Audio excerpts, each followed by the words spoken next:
Bekukhunjulwa kuhlonishwa amaphoyisa ashone esemsebenzini phakathi kukaNdasa ka-2024 kuya kuMbasa wakulonyaka.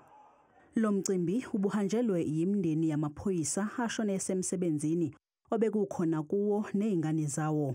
Imindeni ebigajwe umunyu ihloniphe abathandiweyo bayo ngokubeka izimbali. Going to the scene as well with my family was the worst, as we did not want to see my dad like that, but instead remember him as who he was, as when we saw him the previous day or the morning. Even today, we still don't believe he's gone, but unfortunately he is. So something as the family were trying to deal with.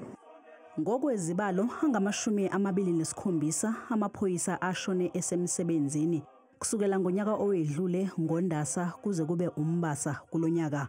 Iphoyisa elincane kunawo wonke belineminyaka engu-26 nje vo futhi linonyaka liqalile embuthweni we-SAPS. Just 26 years old, with barely 1 year of service.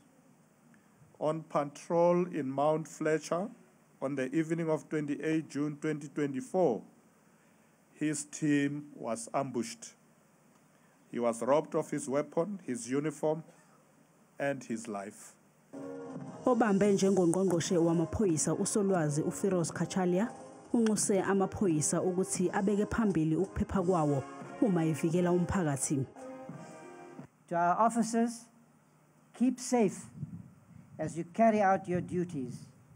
You have been well trained and equipped to protect yourselves and our communities in the execution of your duties.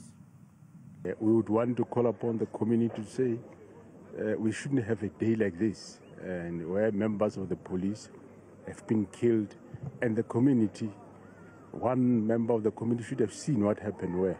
We are delighted we have made quite a lot of arrests. Uphiko lwamaphoyisa lunesikhwama semfundaze ebhekela izingane zamaphoyisa asuke ebulewe esemsebenzini. This trust is not self-sufficient. We are making a noble cry to South Africans, those who have got a muscle to can sponsor, donate, so that we can be able to sustain the trust moving forward.